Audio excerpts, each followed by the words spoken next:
ओम नमो भगवते वासुदेवाय। ओम नमो भगवते वासुदेवाय। ओम नमो भगवते वासुदेवाय। ओम अज्ञानतिमिरान्धस्य ज्ञानाञ्जनशलाकया चक्षुरुन्मिलितं येन तस्मै श्रीगुरवे नमः। श्रीचैतन्यमनोभीष्टं स्थापितं येन भूतले स्वयं रूपा कदा मह्यं ददाति स्वपदान्तिकं। वन्देऽहं श्रीगुरुं श्रीयुतपदकमलं श्रीगुरून् वैष्णवांश्च श्रीरूपं सागरजातं सहगणरघुनाथान्वितं तं सजीवं साद्वैतं सावधूतं परिजनकसहितं कृष्णचैतन्यदेव श्रीराधा कृष्णपादान् सहगणललिता श्रीविशाखामृतांश्च। हे कृष्ण करुणा सिन्धो दीनबन्धो जगत्पते गोपेशा गोपिका कान्त राधा कान्त नमोऽस्तुते। तप्तकाञ्चनगौराङ्गी राधे वृन्दावनेश्वरी वृषभानुसुते देवी प्रणमामि हरिप्रिये। वाञ्छाकल्पतरुभ्यश्च कृपासिन्धुभ्येव च पतितानां पावनेभ्यो वैष्णवेभ्यो नमो नमः। नमो ॐ विष्णुपादाय कृष्णपृष्ठाय भूतले श्रीमते भक्तिवेदान्तस्वामिनिति नामिने नमस्ते सरस्वते देवे गौरवाणी प्रचारिणे निर्विशेषशून्यवादी पाश्चात्यदेशतारिणे। जय श्री कृष्ण चैतन्य प्रभु नित्यानंद श्री अद्वैत गदाधार श्रीवासादि गौरभक्तवृंद। हरे कृष्णा कृष्ण कृष्णा हरे हरे हरे राम राम राम हरे हरे। हरे कृष्णा कृष्ण कृष्ण हरे हरे हरे राम राम राम हरे हरे। हरे कृष्णा कृष्ण कृष्ण हरे हरे हरे राम राम राम हरे हरे। मूकं करोति वाचालं पंगुं लङ्घयते गिरिं यत्कृपातमहं वन्दे श्रीगुरुदीनतारिणं परमानन्दमाधवं श्रीचैतन्यमीश्वरम्।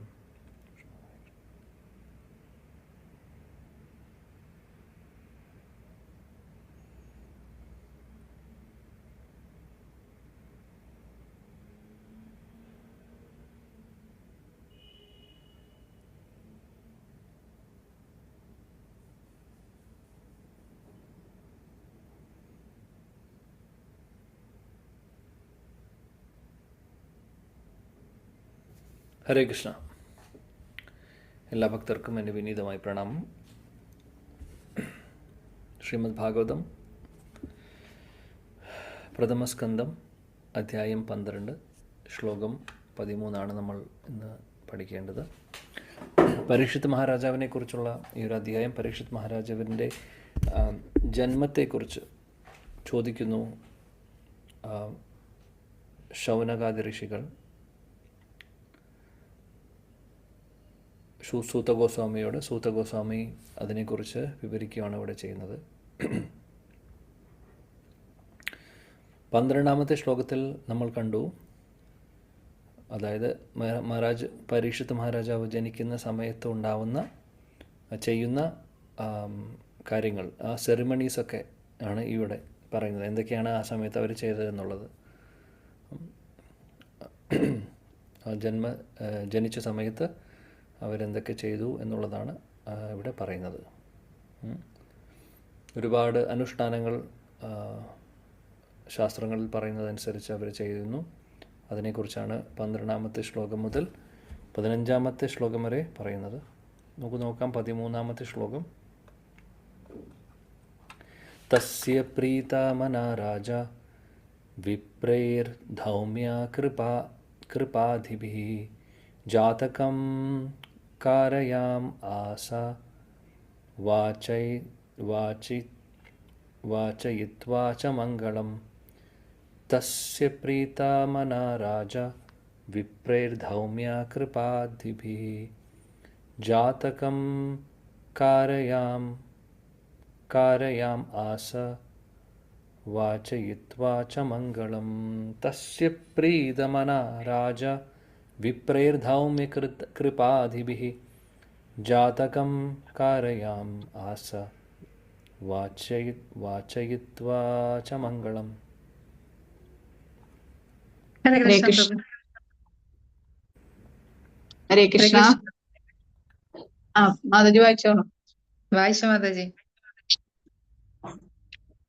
ഹരേ കൃഷ്ണ. തസ്യ പ്രീതാമനാ രാജാ വിപ്രൈധൂമ്യ കൃപാദിഭിः ജാതകം കാരയാമാസ പാചയിത്വാ ച മംഗളം. ഹരേ കൃഷ്ണ. ഓം നമോ ഭഗവതേ വാസുദേവായ. തസ്യ പ്രീതമനാ രാജാ വിപ്രൈർധൗമ്യ കൃപാതിഭിः ജാതകം കാരയാമാസ വാജയിത്വാ ച മംഗളം. ഹരേ കൃഷ്ണ. ഹരേ കൃഷ്ണ. ഓം നമോ ഭഗവതേ വാസുദേവായ. തസ്യ പ്രീതമനാ രാജാ വിപ്രദൗമ്യകൃപാദിഭിः ജാതകം കാരയാമാസ വാജയിത്വാ ച മംഗളം. ഹരേ കൃഷ്ണ. ഹരേ കൃഷ്ണ. ഭഗവതേ വാസുദേവായ വിപ്രയധൂമ്യകൃപാദിഭിः ജാതകം കരയാമാസ വാജയിത്വാ ച മംഗളം. ഹരേ കൃഷ്ണ. ഹരേ കൃഷ്ണ പ്രഭുജി. ഹരേ ഹരേ കൃഷ്ണ. കൃഷ്ണ. ഓം നമോ ഭഗവതേ വാസുദേവായ. വായിച്ചോളൂ. ഹരേ കൃഷ്ണ. ഓം നമോ ഭഗവതേ വാസുദേവായ. ഹരേ കൃഷ്ണ. തസ്യ പ്രീതമനാ രാജ വിപ്രൈധൗമ്യ കൃപാദിഭിः ജാതകം കാരയാമാസ വാചയിത്വാ ച മംഗളം. ഹരേ കൃഷ്ണ. താങ്ക് യു പ്രഭുജി. ഹരേ കൃഷ്ണ. ഹരേ കൃഷ്ണ. ഓം നമോ ഭഗവതേ വാസുദേവായ. തസ്യ പ്രീതമനാ രാജ വിപ്രയധൂമ്യകൃപാദിഭിः ജാതകം കാരയാമാസ വാജയിത്വാ ച മംഗളം. ഹരേ കൃഷ്ണ പ്രഭുജി. Thank you. ഓക്കെ, വിവർത്തനം ആൻഡ് ഭാവാർത്ഥം. ഹരേ കൃഷ്ണ. വായിക്കട്ടെ പ്രഭുജി. യെസ്. വിവർത്തനം ഭാവാർത്ഥം. ശ്രീലപ്രഭുവാദിക്ക് ജയ. പരീക്ഷിത് മഹാരാജാവിന്റെ ജനനത്തിൽ അത്യധികം സംതൃപ്തനായ രാജാവ് യുധിഷ്ഠിര മഹാരാജാവ് ജന്മസംബന്ധമായ പവിത്രീകരണ പ്രക്രിയ അനുഷ്ഠിച്ചിരുന്നു. ദൗമ്യരുടെയും കൃപരുടെയും നേതൃത്വത്തിലുള്ള ബ്രാഹ്മണ ശ്രേഷ്ഠർ മംഗളകരമായ സ്തോത്രങ്ങൾ ഉരുവിട്ടു. ഭാവാർത്ഥം. വർണ്ണാശ്രമധർമ്മ സമ്പ്രദായത്തിൽ നിർദ്ദേശിച്ചിരിക്കുന്ന പവിത്രീകരണ പ്രക്രിയകൾ നിർവഹിക്കാൻ യോഗ്യരും പ്രവീണരും ശ്രേഷ്ഠരും ദീക്ഷണശാലികളുമായ ബ്രാഹ്മണരുടെ ആവശ്യമുണ്ട്.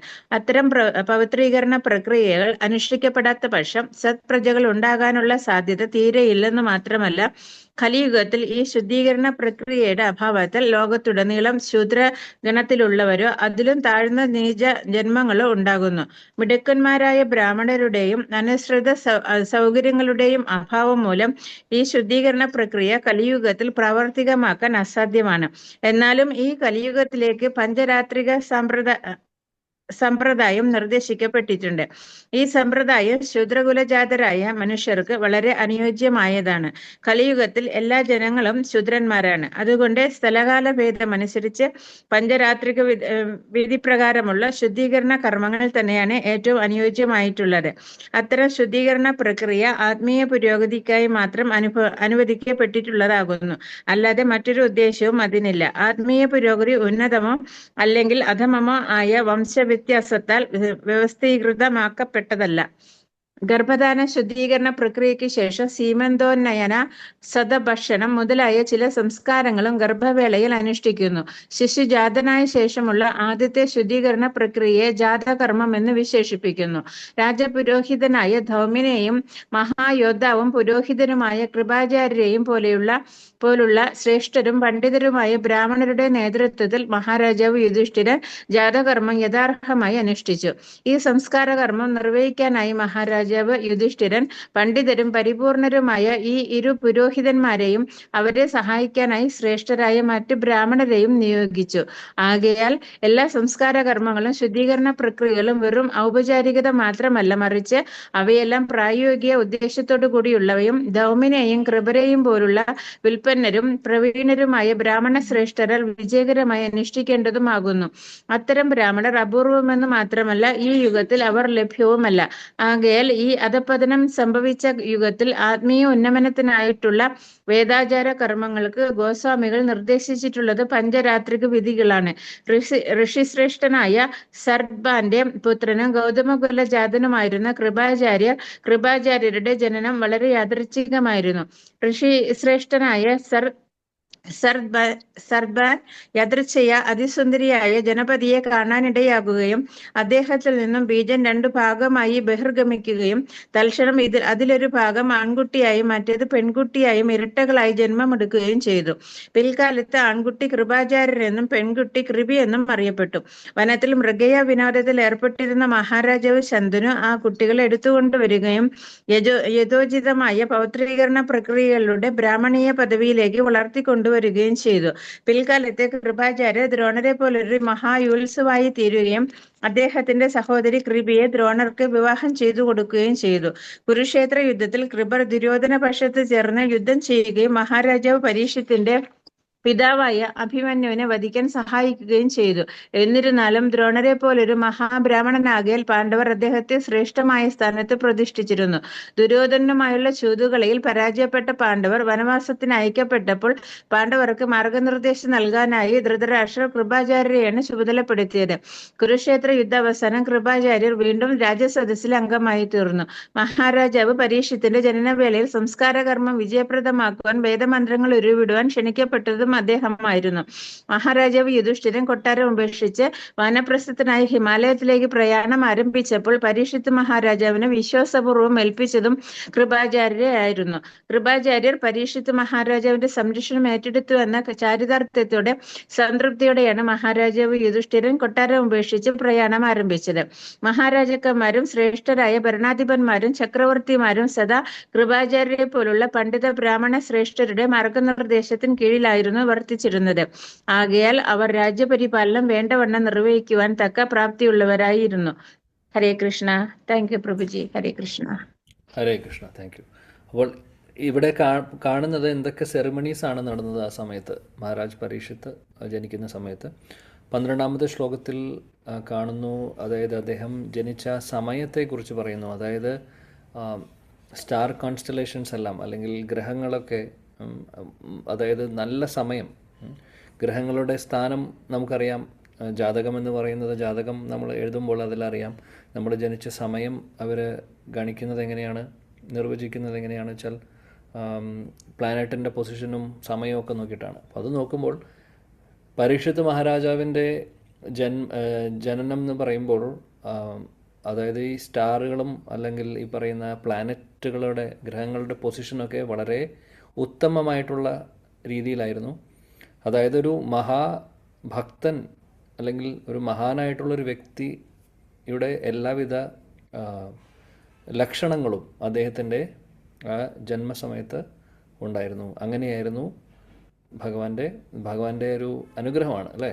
പരീക്ഷിത് മഹാരാജാവ് സാധാരണ ഒരു വ്യക്തിയല്ല, ഭഗവാന്റെ അടുത്ത ശുദ്ധഭക്തനാണ്. സോ ഭഗവാൻ അങ്ങനെയുള്ള എല്ലാ അറേഞ്ച്മെൻറ്റ്സും ചെയ്തു കൊടുത്തിട്ടുണ്ടായിരുന്നു. അതനുസരിച്ചിട്ട് എല്ലാ ഗ്രഹങ്ങളും പ്രോപ്പറായിട്ടുള്ള പൊസിഷനിലായിരുന്നു. അങ്ങനെ അതിമനോഹരമായിട്ടുള്ള സമയത്താണ്, അല്ലെങ്കിൽ ഐശ്വര്യപൂർണ്ണമായിട്ടുള്ള സമയത്താണ് പരീക്ഷിത് മഹാരാജാവ് ജനിക്കുന്നത്. 13ാമത്തെ ശ്ലോകത്തിൽ നമ്മളിപ്പോൾ വായിച്ചു, യുധിഷ്ഠിര മഹാരാജാവ് എന്ത് ചെയ്തു, അതായത് ജനിച്ചതിന് ശേഷം പ്യൂരിഫിക്കേഷൻ, ഒരുപാട് സംസ്കാരങ്ങൾ ചെയ്യാനുണ്ട്. ആക്ച്വലി ജനിക്കുന്ന സമയത്ത് മാത്രമല്ല, ജനിക്കുന്നേക്കാൾ മുമ്പ് തന്നെ ആക്ച്വലി ഗർഭധാന സംസ്കാരം മുതൽ ഒരുപാട് സംസ്കാരങ്ങൾ വേദങ്ങളിൽ പറയുന്നുണ്ട് ചെയ്യുവാൻ വേണ്ടിയിട്ട്. അതെല്ലാം ചെയ്തിട്ട് തന്നെയാണ് അന്നത്തെ കാലത്ത് ഇവരെല്ലാവരും ഈ ഭക്തിയിൽ ഭക്തരായിട്ട് ഉള്ള എല്ലാ വ്യക്തികളും ജനിക്കുന്നത് അവർ എങ്ങനെ ഭക്തരായി മാറുന്നു, അല്ലെങ്കിൽ എങ്ങനെ നല്ല ആളുകളായി മാറുന്നു, അതിനൊക്കെ കാരണമുണ്ട്. അങ്ങനെ വെറുതെ സംഭവിക്കുന്നതല്ല. അപ്പോൾ അതിൻ്റേതായിട്ടുള്ള വിധികൾ ഫോളോ ചെയ്ത് നമ്മൾ കാര്യങ്ങൾ മുന്നോട്ട് നീക്കുമ്പോൾ അതിൻ്റെ റിസൾട്ട് നല്ലതായിരിക്കും. ഇവിടെ ഈ ഒരു സമയത്ത് നമുക്ക് മനസ്സിലാക്കാൻ സാധിക്കുന്നു പരീക്ഷിത്ത് മഹാരാജാവ് ജനിച്ചതിന് ശേഷം ദൗമ്യ ഋഷി, കൃപാചാര്യര്, ഇങ്ങനെയുള്ള വരിഷ്ഠരായിട്ടുള്ള ബ്രാഹ്മണരുണ്ടായിരുന്നു അന്നത്തെ സമയത്ത്. അവരെയായിരുന്നു എല്ലാവിധ അനുഷ്ഠാനങ്ങളും കർമ്മങ്ങളും ചെയ്യാൻ വേണ്ടി ഏൽപ്പിച്ചിട്ടുണ്ടായിരുന്നത്. പൂജാവിധികളൊക്കെ അവരായിരുന്നു ചെയ്യുന്നുണ്ടായിരുന്നത്. വേദങ്ങളിൽ നിന്നുള്ള മന്ത്രങ്ങളൊക്കെ ഉരുവിട്ട് വേണ്ടതായിട്ടുള്ള എല്ലാ കർമ്മങ്ങളും അവർ ചെയ്യുന്നു. ശീലപ്രഭുപാദ് ഇവിടെ പറയുന്നു ഭാവാർത്ഥത്തിൽ ബ്രാഹ്മണർ അത്യാവശ്യമാണ് ഇങ്ങനെയുള്ള കർമ്മങ്ങൾ ചെയ്യാൻ വേണ്ടിയിട്ട്. കാര്യം ഇത് സാധാരണ ഒരാൾക്ക് സാധിക്കുന്നതല്ല. വേദശാസ്ത്രങ്ങളിൽ പറയുന്നത് പഠിച്ച് മനസ്സിലാക്കി അതിന് യോഗ്യതയും കൂടെ വേണം അത് ചെയ്യുവാൻ വേണ്ടിയിട്ട്. ഇന്നത്തെ കാലത്ത് അതുപോലെ ക്വാളിഫൈഡ് ആയിട്ടുള്ള ബ്രാഹ്മണരെ നമുക്ക് അവൈലബിൾ അല്ല, അറിയാം അല്ലേ? ഉണ്ടാവുമെങ്കിലും വളരെ ചുരുക്കമായിരിക്കും, എണ്ണം കുറവായിരിക്കും. ഇപ്പോൾ കൂടുതലും ശൂദ്രരാണ്. ശൂദ്രരുടെ അവസ്ഥ നമുക്കറിയാം എന്താണെന്നുള്ളത്. ഇപ്പോൾ ബ്രാഹ്മണ കുലത്തിൽ ജനിച്ചവരും ശൂദ്രരുടെ പോലെ ജോലി എടുക്കുകയാണ് ചെയ്യുന്നത് ശമ്പളത്തിന് വേണ്ടി, അല്ലേ? ശമ്പളം വാങ്ങിക്കുന്നുണ്ടെങ്കിൽ അതിൻ്റെ അർത്ഥം ശൂദ്രരെ പോലെയാണ്. സോ അങ്ങനെയുള്ളൊരു യുഗത്തിലാണ് നമ്മൾ താമസിക്കുന്നത്. കലിയുഗം എന്ന് പറഞ്ഞു കഴിഞ്ഞാൽ അപകടം പിടിച്ച സമയമാണ്. അപ്പോൾ ഇവിടെ ഇത്രയൊക്കെ നമുക്ക് പ്രതീക്ഷിക്കാൻ സാധിക്കുകയുള്ളൂ. അതുകൊണ്ട് ഈ തരത്തിലുള്ള പ്യൂരിഫിക്കേറ്ററി പ്രോസസ്സ് ഒന്നും തന്നെ പ്രോപ്പർലി ആരും ഫോളോ ചെയ്യുന്നില്ല. ആളുകൾക്ക് അറിയില്ല. അറിയാമെങ്കിൽ പോലും അതെങ്ങനെ ചെയ്യണമെന്ന് അറിയണ്ടാവില്ല. ഇനി അത് ചെയ്തു കൊടുക്കാൻ വേണ്ടി അല്ലെങ്കിൽ അത് ചെയ്യിപ്പിക്കാൻ വേണ്ടിയിട്ട് ചെയ്യുന്നവരായിട്ടുള്ള ബ്രാഹ്മണരെയും അവൈലബിൾ ആയിരിക്കണം. അങ്ങനെയുള്ളവരും കുറവാണ്. എന്നാലും പറ്റുന്ന രീതിയിൽ ചിലവരൊക്കെ ചെയ്യുന്നുണ്ട്. ഇപ്പോൾ വൈഷ്ണവരുടെ ഇടയിൽ ഇങ്ങനെയുള്ള പല കാര്യങ്ങളും ചെയ്യുന്നുണ്ട് ശരിക്കും. അപ്പോൾ പറ്റുന്ന രീതിയിൽ അത് ചെയ്യുക എന്നുള്ളതാണ് ഇപ്പോഴത്തെ ഒരു അവസ്ഥയിൽ നമുക്ക് പറയാൻ സാധിക്കുന്നത്. എന്നാൽ ഇത് വളരെ അത്യാവശ്യമാണ്. നല്ല ഒരു സമൂഹത്തെ വാർത്തെടുക്കാൻ വേണ്ടി, നല്ലൊരു പുതിയ ജനറേഷനെ വാർത്തെടുക്കാൻ വേണ്ടിയിട്ട്, നല്ല ആളുകൾ, നല്ല ജെൻറ്റിൽമാനും ജെൻറ്റിൽ വിമനും, അല്ലെങ്കിൽ മിനിമം അറ്റ്ലീസ്റ്റ് അതേപോലെ തന്നെ നല്ല ഭക്തരും അങ്ങനെയുള്ള ആളുകളൊക്കെ ജനിക്കാൻ, അല്ലെങ്കിൽ അങ്ങനെയുള്ളൊരു സമൂഹമാണ് നമ്മൾ ആഗ്രഹിക്കുന്നത്. അതിനൊക്കെ ഈ പറയുന്ന പഞ്ചരാത്രിക വിധികളിൽ പറയുന്ന പല കാര്യങ്ങളും ചെയ്യേണ്ടതായിട്ടുണ്ട്. പഞ്ചരാത്രിക സിസ്റ്റം എന്ന് പറഞ്ഞു കഴിഞ്ഞാൽ ആക്ച്വലി ഇത് ശ്രീപാദ് നാരദമുനി തന്നിട്ടുള്ള സിസ്റ്റമാണ്. ബേസിക്കലി പൂജാവിധികളും അതേപോലെ അനുഷ്ഠാനങ്ങളെക്കുറിച്ച് പറയുന്നുണ്ട്. വേദങ്ങളിൽ പറയുന്നു, നമുക്കറിയാം വേദങ്ങളിലും പറയുന്നുണ്ട്. എന്നാൽ പഞ്ചരാത്രിക വേദങ്ങളിൽ പറയുന്ന പല കാര്യങ്ങളും നമുക്ക് ഇപ്പോഴത്തെ ഒരു കലിയുഗത്തിൽ പലതും ഇംപ്ലിമെൻ്റ് ചെയ്യാൻ പറ്റാത്തൊരവസ്ഥയാണ്. ക്വാളിഫൈഡ് ആയിട്ടുള്ള ബ്രാഹ്മണരില്ല, വേണ്ടതായിട്ടുള്ള സാമഗ്രികളൊക്കെ പല യജ്ഞങ്ങൾക്കും അനുഷ്ഠാനങ്ങൾക്കും വേണ്ടതായിട്ടുള്ളതും കിട്ടാനില്ല. അങ്ങനെ ഒരുപാട് കുറവുകളുണ്ട് ഇന്നത്തെ കാലത്ത്. അപ്പോൾ പഞ്ചരാത്രിക വിധി എന്ന് പറഞ്ഞു കഴിഞ്ഞാൽ അതും ആക്ച്വലി വേദങ്ങളുടെ ഭാഗം തന്നെ. എന്നാൽ ശ്രീപാദ് നാരദമുനി അതിനെ കുറച്ചും കൂടെ നമ്മുടെ ഈ ഒരു കാലത്ത് കലിയുഗത്തിൽ കുറച്ചും കൂടെ ഇംപ്ലിമെൻ്റ് ചെയ്യാൻ പറ്റുന്ന രീതിയിലുള്ള കാര്യങ്ങളൊക്കെ പറയുന്ന ഒരു സിസ്റ്റമാണ്. നമ്മുടെ ഹരേകൃഷ്ണ പ്രസ്ഥാനത്തിലെ അമ്പലങ്ങളിലൊക്കെ ഫോളോ ചെയ്യുന്ന വിധി ഇതാണ്, പാഞ്ചരാത്രിക വിധി എന്ന് പറയും. അപ്പോൾ അതിനും പ്രോപ്പറായിട്ടുള്ള ഒരുപാട് കാര്യങ്ങളൊക്കെ ഉണ്ട്. അതിലും അത് എളുപ്പമാണെന്നല്ല, പക്ഷേ എന്നാലും പണ്ടത്തെ യുഗങ്ങളിൽ ചെയ്യുന്നുണ്ടായിരുന്ന പല കാര്യങ്ങളും ഇപ്പോൾ ഇംപ്ലിമെൻ്റ് ചെയ്യാൻ സാധിക്കില്ല. അതുകൊണ്ട് പാഞ്ചരാത്രിക സിസ്റ്റമാണ് ഇപ്പോൾ സ്യൂട്ടബിൾ ആയിട്ടുള്ള ഒരു കാര്യം. അപ്പോൾ അതിൽ പറയുന്ന അനുസരിച്ചിട്ടാണ് ഇപ്പോൾ അമ്പലങ്ങളിലെ പൂജകളും മറ്റുള്ള കാര്യങ്ങളൊക്കെ അവിടെ നടക്കുന്ന ഓരോ പ്രോസസ്സും ഒക്കെ ഫോളോ ചെയ്യുന്നത് ഈ സിസ്റ്റം പ്രകാരമാണ്. എന്നാൽ കാര്യം എന്താണെന്ന് വെച്ചാൽ ഈ ഒരു പാഞ്ചരാത്രിക സിസ്റ്റം എങ്ങനെയാണെന്ന് വെച്ചാൽ ബ്രാഹ്മണ കുലത്തിൽ ജനിച്ചവർക്ക് മാത്രമേ ചെയ്യുവാൻ സാധിക്കുള്ളൂ എന്നുള്ളൊരു കാര്യം വരുന്നില്ല. ആർക്ക് വേണമെങ്കിലും, അതായത് കർമ്മം കൊണ്ട് നമ്മളറിയാം, കർമ്മം കൊണ്ടാണ് ബ്രാഹ്മണൻ എന്നറിയുന്നത് എന്നുള്ളത്. കർമ്മം നന്നായി കഴിഞ്ഞാൽ അല്ലെങ്കിൽ ഭഗവാന്റെ ഭക്തരായി മാറിക്കഴിഞ്ഞാൽ അങ്ങനെയുള്ളവർ ശരിക്കും പറയുകയാണെങ്കിൽ ബ്രാഹ്മണ കുലത്തിൽ ജനിച്ചിട്ടുണ്ടാവില്ല അവർ, പക്ഷേ എന്നാലും ബ്രാഹ്മണരായിട്ട് അവരെ അംഗീകരിക്കാൻ സാധിക്കും. എന്നാൽ അപ്പോൾ അതുപോലെ എല്ലാവർക്കും പോസിബിൾ ആയിട്ടുള്ള വിധികളാണ് ഇതെല്ലാം. എല്ലാവർക്കും ചെയ്യാൻ സാധിക്കും. ശൂദ്രരെ പോലും, കലിയുഗത്തിലെ ശൂദ്രർക്ക് പോലും അവർക്ക് ക്വാളിഫിക്കേഷൻ ഉണ്ടെങ്കിൽ അവർക്ക് ഈ സിസ്റ്റമൊക്കെ ഫോളോ ചെയ്യാൻ സാധിക്കും. എല്ലാ ശൂദ്രർക്കും എന്നുള്ളതല്ല പറയുന്നത്. ശൂദ്രരായിട്ടുള്ളവർക്കും ഭക്തരായി മാറിക്കഴിഞ്ഞാൽ, വൈഷ്ണവനായി മാറിക്കഴിഞ്ഞാൽ അവരുടെ സ്ഥാനം ബ്രാഹ്മണനേക്കാൾ വലുതാണ്. കാര്യം ബ്രാഹ്മണനായി ജനിച്ചു എന്നതുകൊണ്ടാവുന്നില്ല. കർമ്മത്തിൽ ബ്രാഹ്മണൻ്റേതായിട്ടുള്ള കർമ്മം ചെയ്യുന്നില്ലെങ്കിൽ, വേണ്ടതായിട്ടുള്ള കാര്യങ്ങൾ ചെയ്യുന്നില്ലെങ്കിൽ കാര്യം നടക്കില്ല. അതാണ്. അപ്പോൾ ഇങ്ങനെയുള്ള കർമ്മങ്ങളും ഇങ്ങനെയുള്ള അനുഷ്ഠാനങ്ങളൊക്കെ വളരെ അത്യാവശ്യമാണ് നല്ലൊരു സമൂഹത്തെ വാർത്തെടുക്കാൻ എന്ന് ശ്രീല പ്രഭുപാദി എടുത്തു പറയുന്നു. ഗർഭധാന സംസ്കാരം, പിന്നെ സീമന്തോ നയന, അതേപോലെ ഭക്ഷണം, ഇതൊക്കെ ഗർഭിണിയായിരിക്കുന്ന സമയത്ത് ഗർഭം ധരിക്കുന്നേക്കാൾ മുമ്പ് ഗർഭധാന സംസ്കാരം, അതിന് ശേഷം വരുന്നതാണ് സീമന്തനം, മറ്റുള്ള കാര്യങ്ങളൊക്കെ. ഇതൊക്കെ പ്രഗ്നൻസിയുടെ സമയത്ത് വരുന്നതാണ്. ഒരുപാട് അനുഷ്ഠാനങ്ങളുണ്ട്. അത് പാഞ്ചരാത്രിക വിധിയിൽ പറയുന്നതനുസരിച്ച് അത് ഫോളോ ചെയ്യാം. വളരെ ഭംഗിയായിട്ടുള്ള പ്രോസസ്സുകളാണ് ഇതൊക്കെ നമ്മൾ ചെയ്യുന്നത് എന്തിനു വേണ്ടിയിട്ടാണെന്ന് പറഞ്ഞാൽ ഇത് ഒന്ന് ശാസ്ത്രങ്ങളിൽ പറയുന്ന കാര്യം. അപ്പോൾ അത് ഫോളോ ചെയ്യുവാണെങ്കിൽ അതിൻ്റെ റിസൾട്ടും കൂടെയുണ്ട്. നല്ല കുട്ടികൾ ജനിക്കുന്നു. നല്ല കുട്ടികൾ ആവശ്യമാണ് ഈ സമൂഹത്തിന്. നല്ല കുട്ടി എന്ന് ഉദ്ദേശിക്കുന്നത്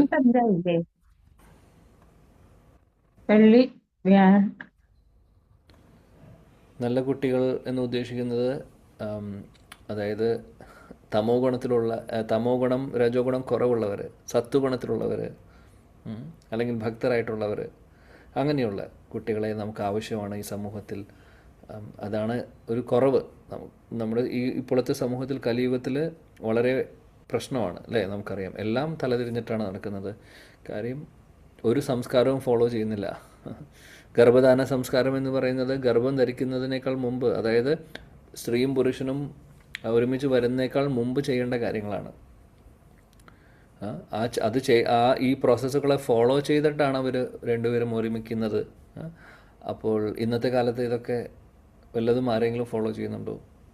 ഒന്നും ഫോളോ ചെയ്യുന്നില്ല. സോ അതുകൊണ്ട് തന്നെയാണ് പല രജോ ഗുണം തമോ ഗുണത്തിൻ്റെ അങ്ങേയറ്റമാണ് ഇപ്പോഴത്തെ ജനറേഷൻ ആളുകൾ.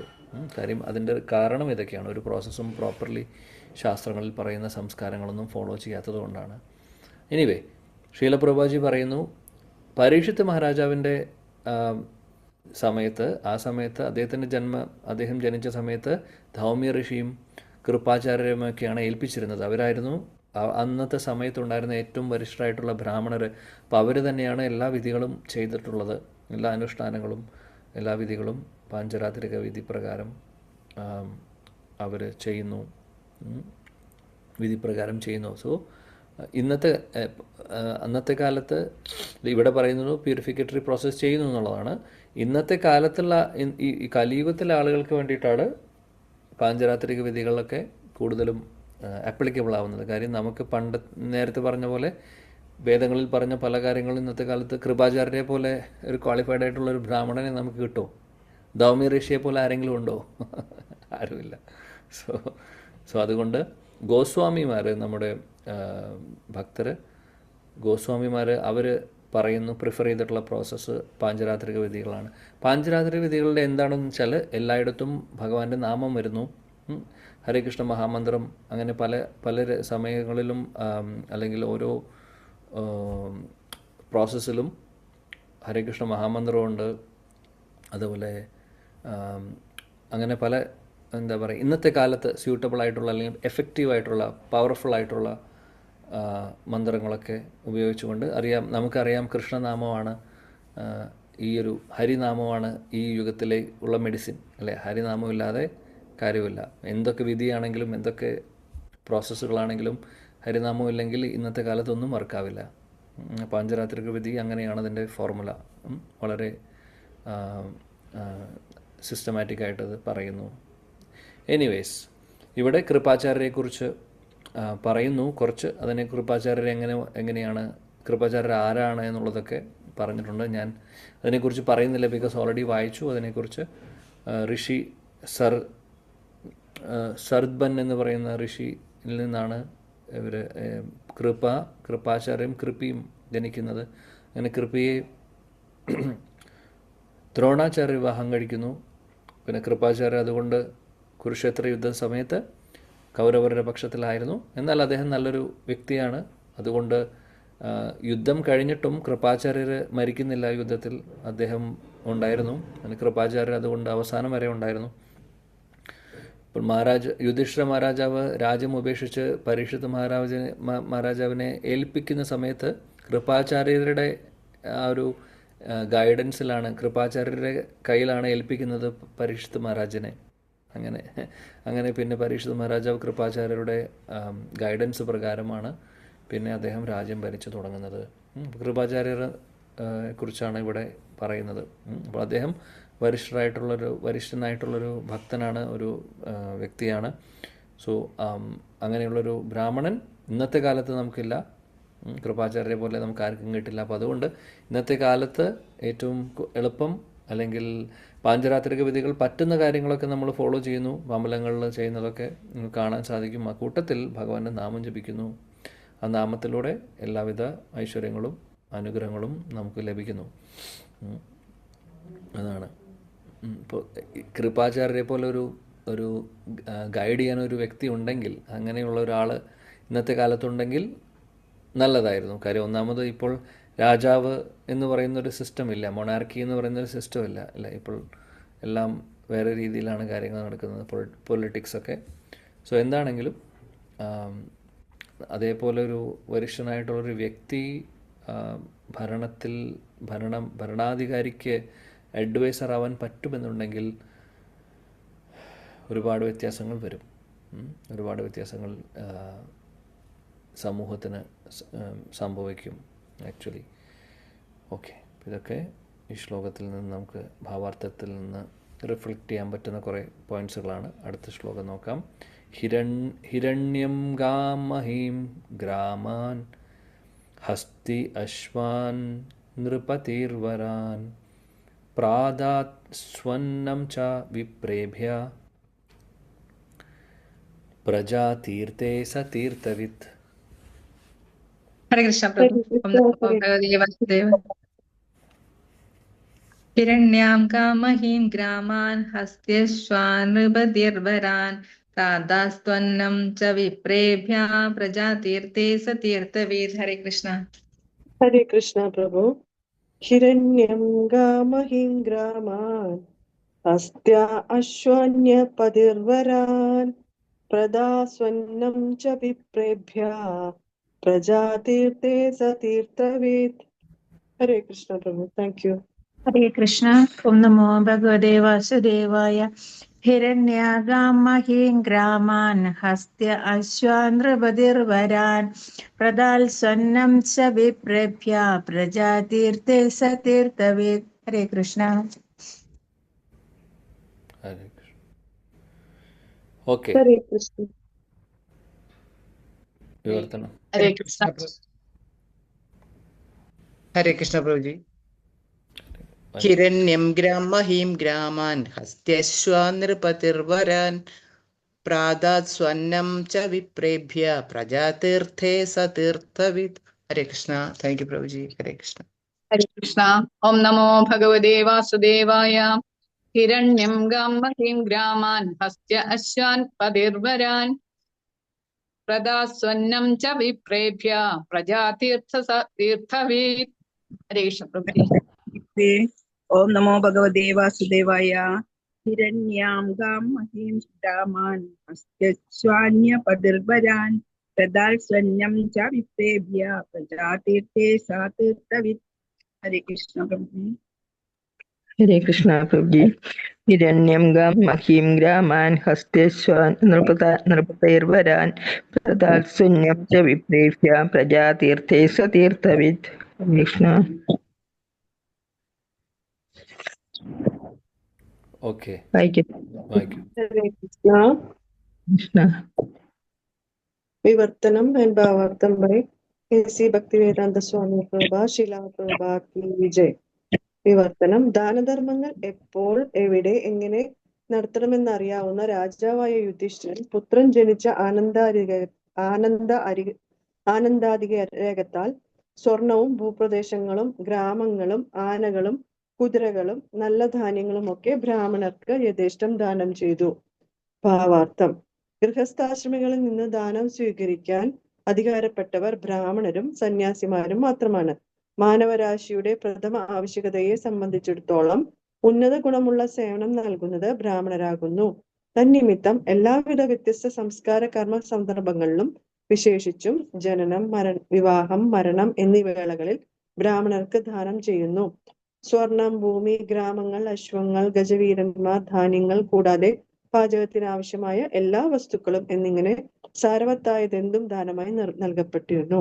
ആകയാൽ അക്കാലത്ത് ബ്രാഹ്മണർ യഥാർത്ഥത്തിൽ ദരിദ്രരായിരുന്നില്ല. പ്രത്യുത സ്വർണവും ഭൂപ്രദേശങ്ങളും ഗ്രാമങ്ങളും ആനകളും കുതിരകളും മതിയാവോളം ധാന്യങ്ങളും ഉണ്ടായിരുന്നതിനാൽ അവർക്ക് സമ്പാദിക്കേണ്ടതായി യാതൊന്നും തന്നെയില്ലായിരുന്നു.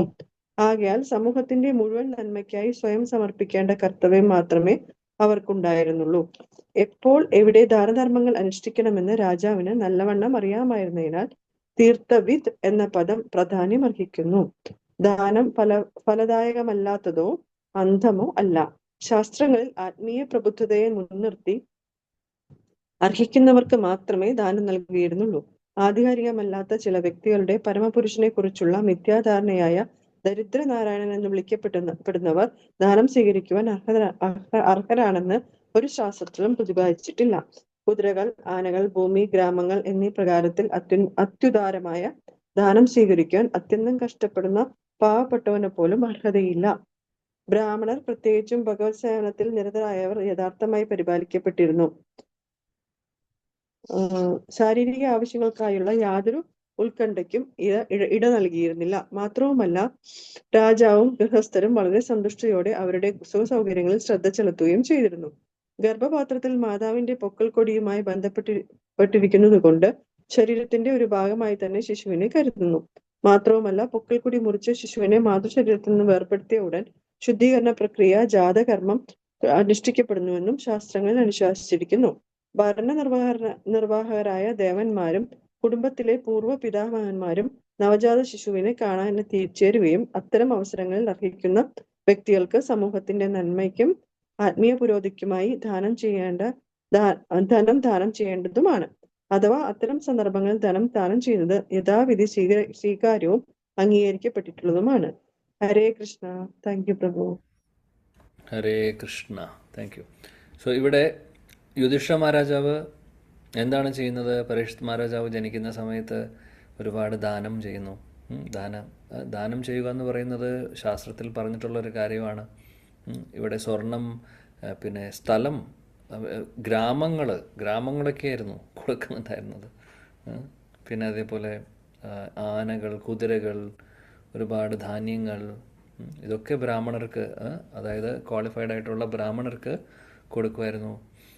ബ്രാഹ്മണരും സന്യാസിമാരും അവർക്ക് ശരിക്കും പറയുകയാണെങ്കിൽ ഗൃഹസ്ഥാശ്രമത്തിലുള്ള ആ വ്യക്തികളിൽ നിന്ന് ദാനം സ്വീകരിക്കാനുള്ള അർഹതയുണ്ട്. അവർക്കാണ് അർഹതയുള്ളത്. കാര്യം ബ്രാഹ്മണർ, സന്യാസിമാരെ ഇവരൊന്നും ശമ്പളത്തിന് ജോലി ചെയ്യുന്നവരല്ല. അവർ വരുമാനമില്ല. അവരുടെ മെയിൻ്റനൻസ് നോക്കേണ്ടത്, അവരെ പരിപാലിക്കേണ്ടത് ഒരു ഗൃഹസ്ഥാശ്രമത്തിലിരിക്കുന്ന ഒരു വ്യക്തിയുടെ ജോലിയാണ് ശരിക്കും. അതുകൊണ്ട് ദാനം അവർക്ക് സ്വീകരിക്കാം. ചാരിറ്റി അല്ലെങ്കിൽ ദക്ഷിണ അവർക്ക് സ്വീകരിക്കാനുള്ള അർഹതയുണ്ട്. ശാസ്ത്രങ്ങളത് വളരെ വിശദമായിട്ട് പറയുന്നുണ്ട്. ഇവിടെ യുധിഷ്ഠിര മഹാരാജാവ് കൊടുക്കുന്നത് നമുക്ക് ചിന്തിക്കാൻ പോലും സാധിക്കില്ല. അതേപോലുള്ള ദാനം, സ്വർണവും ഗ്രാമവും രാജ്യത്തിൻ്റെ ഒരു ഭാഗം പോലും അങ്ങനെയൊക്കെയാണ് കൊടുക്കുന്നുണ്ടായിരുന്നത്. കാര്യം യുധിഷ്ഠിര മഹാരാജാവ് ലോകം മുഴുവനും ഭരിക്കുന്ന രാജാവായിരുന്നു. അദ്ദേഹത്തിൻ്റെ കയ്യിൽ ഒരുപാടുണ്ടായിരുന്നു. അതനുസരിച്ച് അദ്ദേഹം ദാനവും കൊടുക്കുമായിരുന്നു. എന്തിനു പറയണം, ഭഗവാൻ കൃഷ്ണൻ ദ്വാരകയിൽ ഉള്ള സമയത്ത് അദ്ദേഹം, നമുക്കറിയാം, 16,108 ഭാര്യമാരും അതേപോലെ 16,108 പാലസുകളും കൊട്ടാരങ്ങളും ഉണ്ടായിരുന്നു. എല്ലാ ദിവസവും ശ്രീലറൂപ ഗോസ്വാമി അദ്ദേഹം ഒരു കണക്ക് പറയുന്നുണ്ട്. എല്ലാ ദിവസവും കൊടുക്കുന്ന ചാരിറ്റിയുടെ ഭഗവാൻ കൃഷ്ണൻ കൊടുക്കുന്ന ദാനത്തെക്കുറിച്ച്. അത് വേറൊരു അവസരത്തിലാവാം, അത് വലിയൊരു ഡിസ്ക്രിപ്ഷനാണ്. എന്താണെങ്കിലും ഒരുപാട് പശുക്കളെയും സ്വർണമായിട്ടും പശുക്കളായിട്ടും ഒക്കെ ആയിരക്കണക്കിന് ആണ് ഒരു ദിവസം, ലക്ഷക്കണക്കിനാണ് ഒരു ദിവസം അദ്ദേഹം ദാനം ചെയ്യുന്നുണ്ടായിരുന്നത്. എല്ലാ ദിവസവും, each and every single day. അങ്ങനെ അപ്പോൾ ഇതൊക്കെ കാണാം. ഇതൊക്കെ ശരിക്കും പറയുകയാണെങ്കിൽ നല്ല ക്ഷത്രിയരായിട്ടുള്ളവർ ചെയ്യുന്ന കാര്യമായിരുന്നു. പരീക്ഷിത്ത് മഹാരാജ് യുധിഷ്ഠിര മഹാരാജ് അത് ഫോളോ ചെയ്തിരുന്നു. പരീക്ഷിത്ത് മഹാരാജാവും പിന്നീടും അദ്ദേഹവും ഇതേപോലെ എല്ലാം അദ്ദേഹത്തിൻ്റെ അതായത് യുധിഷ്ഠിര മഹാരാജാവ് ചെയ്തുകൊണ്ടിരുന്ന കാര്യങ്ങളൊക്കെ തന്നെ പരീക്ഷിത്ത് മഹാരാജാവ് തുടരുന്നുണ്ടായിരുന്നു. ആ ഒരു ഫാമിലി ലീനിയേജ് കാത്തു സൂക്ഷിക്കുന്നുണ്ടായിരുന്നു അദ്ദേഹം. ഇവിടെ ചാരിറ്റി അല്ലെങ്കിൽ ദാനം കൊടുക്കുന്നതിൻ്റെ ഒരു ക്വാളിഫിക്കേഷൻ വളരെ ഇമ്പോർട്ടൻ്റ് ആണ്. നമ്മളത് മനസ്സിലാക്കിയിരിക്കണം. നമ്മളിത് പലതവണ ചർച്ച ചെയ്തിട്ടുണ്ടാവും. 17ാമത്തെ ചാപ്റ്റർ ഭഗവത്ഗീതയിൽ പറയുന്നുണ്ട്. ശ്ലോകം 20, 21, 22 3 ശ്ലോകങ്ങളായിട്ട് പറയുന്നുണ്ട്. അതായത് ദാനം 3 തരത്തിൽ, അതായത് സത്വഗുണത്തിലുള്ള ദാനം, രജോ ഗുണത്തിലുള്ള ദാനം, തമോ ഗുണത്തിലുള്ള ദാനം. ദാത്തവ്യം ഇത് യത് ദാനം ദീയതേ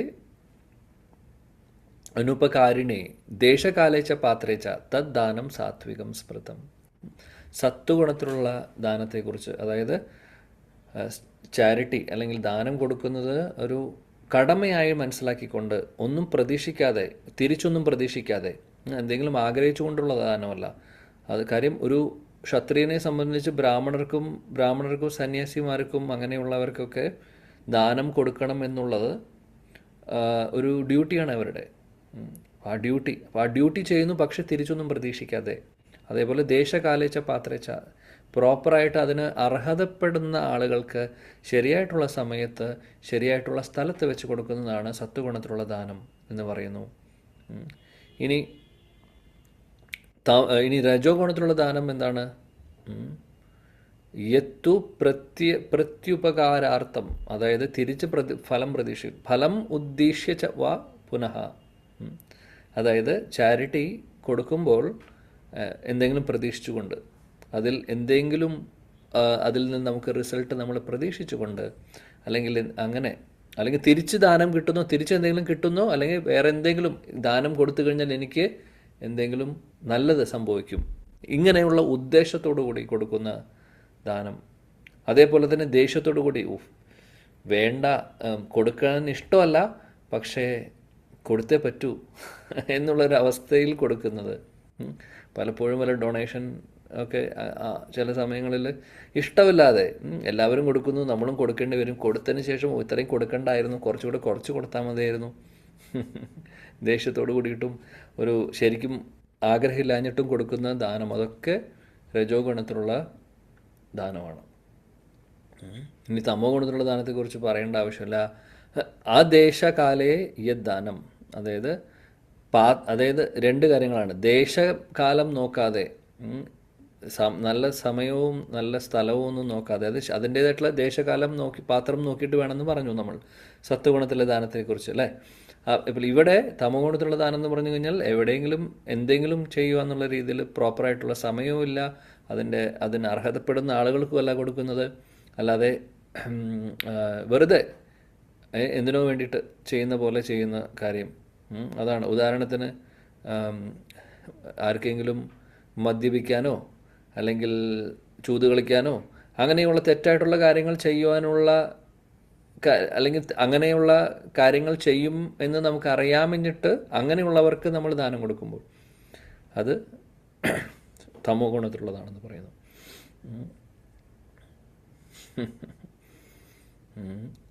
അതായത് പാർട്ടി നടത്തുന്നുണ്ട്, ആ പാർട്ടിയിൽ ഒരു മദ്യം ഉണ്ടാവും, അതേപോലെ മത്സ്യമാംസങ്ങളുണ്ടാവും കഴിക്കാൻ. അങ്ങനെയുള്ള കാര്യങ്ങൾക്ക് വേണ്ടിയിട്ട് നമ്മൾ ചാരിറ്റി കൊടുക്കുകയാണെങ്കിൽ, അല്ലെങ്കിൽ നമ്മൾ അതിനുവേണ്ടി കോൺട്രിബ്യൂഷൻ കൊടുക്കുകയാണെങ്കിൽ അത് തമോ ഗുണത്തിലുള്ള ദാനമാണ്. അത് ദാനമായിട്ട് കണക്ക് കൂട്ടാൻ നമുക്ക് പറ്റില്ല.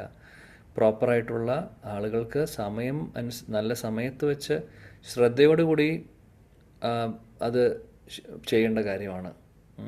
അല്ലെങ്കിൽ ദാനം ചെയ്യാതിരിക്കുന്നതായിരിക്കും നല്ലത്. ഇവിടെ പിന്നെ ദരിദ്രനാരായണനെ കുറിച്ച് ശ്രീല പ്രഭുപാദി പറയുന്നത് വേറൊന്നും കൊണ്ടല്ല. ഈ മായാവാദികൾക്ക് ഒരു കൺസെപ്റ്റ് ഉണ്ട്, ദരിദ്രനാരായണൻ, അതായത് ഭഗവാനെ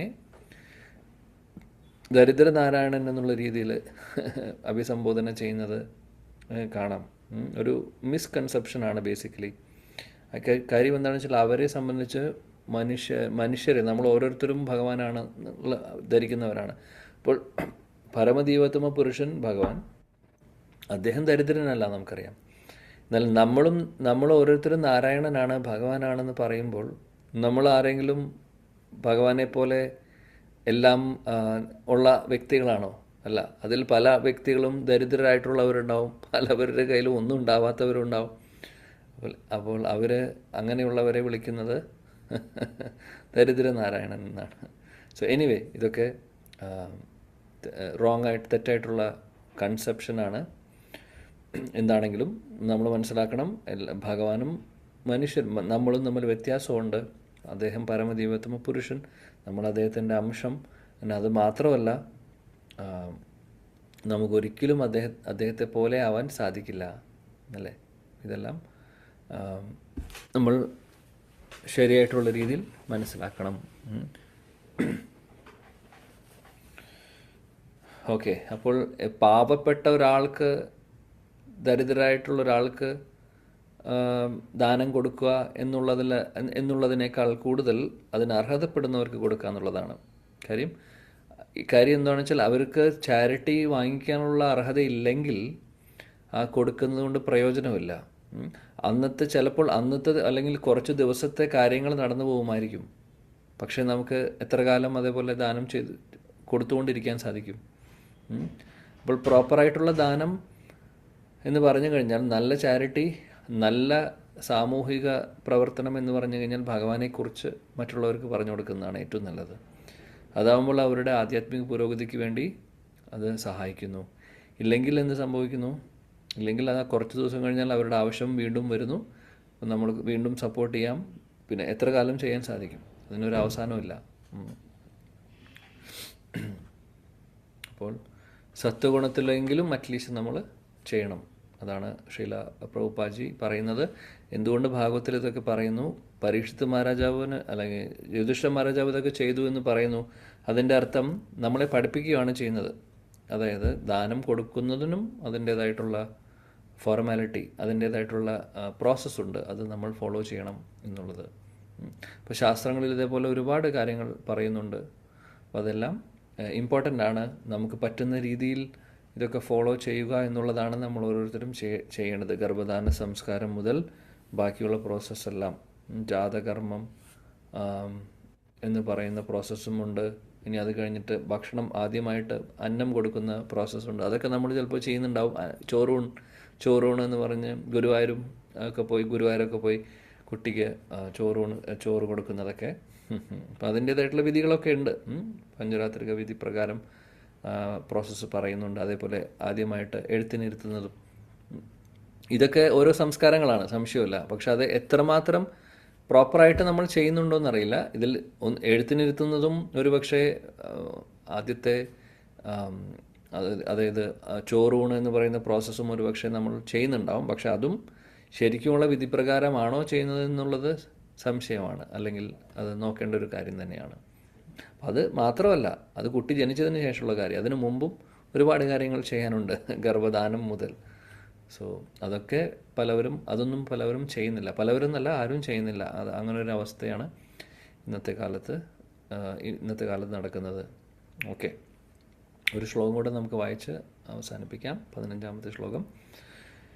തം ഊചൂർ ബ്രാഹ്മണസ്തുഷ്ടാ രാജാനം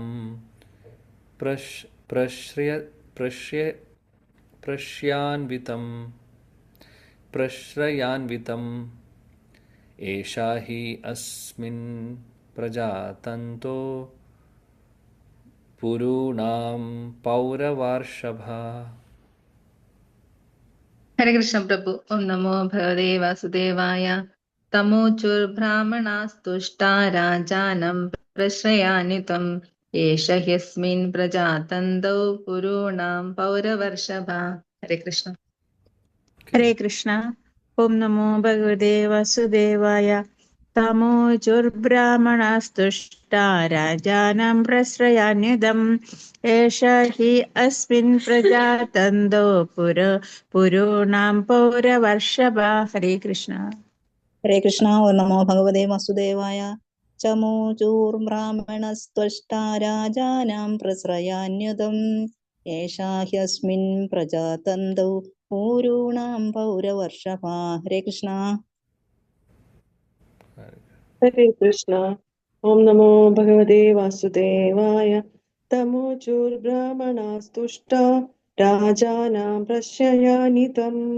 ഏഷാ ഹ്രസ്മിൻ പ്രജാതന്തൗ പുരൂണാം പൗരവർഷഭാ. ഹരേ കൃഷ്ണ. ഹരേ ഹരേ കൃഷ്ണ കൃഷ്ണ. പ്രഭുജി. വായിക്കും മാതാജി. ഹരേ കൃഷ്ണ. നമോ ഭഗവതേ വാസുദേവായ.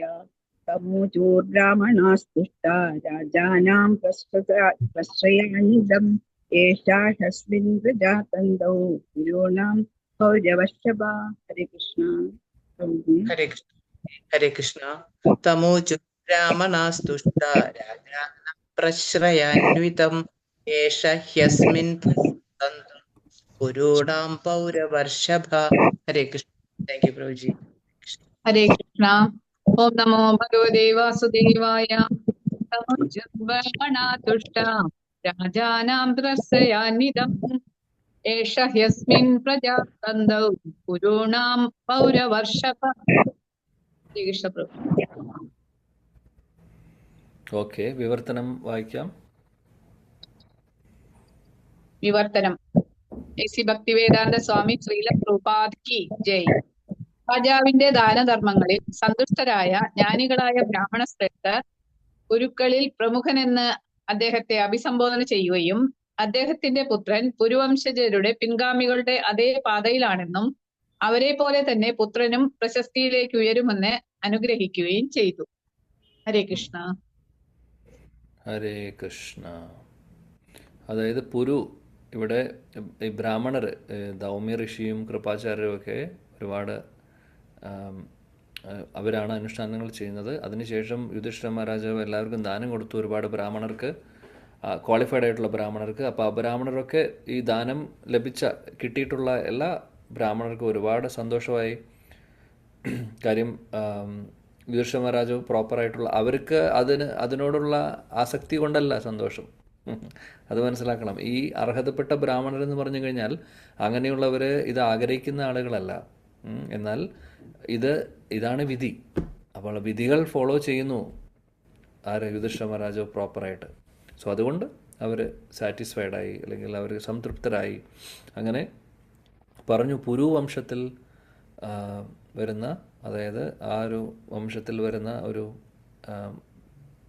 ഈ പറയുന്ന പരീക്ഷിത് മഹാരാജാവിനെ കുറിച്ച്, പുരു വംശത്തിൽ വരുന്ന പൗരവ ഋഷഭ, വളരെ പ്രധാനപ്പെട്ട ഒരു വ്യക്തി തന്നെയായി മാറും. ഒരു പ്രധാനപ്പെട്ട ഒരു ആൾ തന്നെയാണ്, അല്ലെങ്കിൽ അങ്ങനെയുള്ളൊരു ഫേമസ് ആയിട്ടുള്ള ഒരു രാജാവ് തന്നെയായിരിക്കും ഈ ഒരു പുരുവംശത്തിൽ പരീക്ഷിത് മഹാരാജാവ് എന്ന് പറഞ്ഞ് അവരെ അനുഗ്രഹിക്കുന്നു.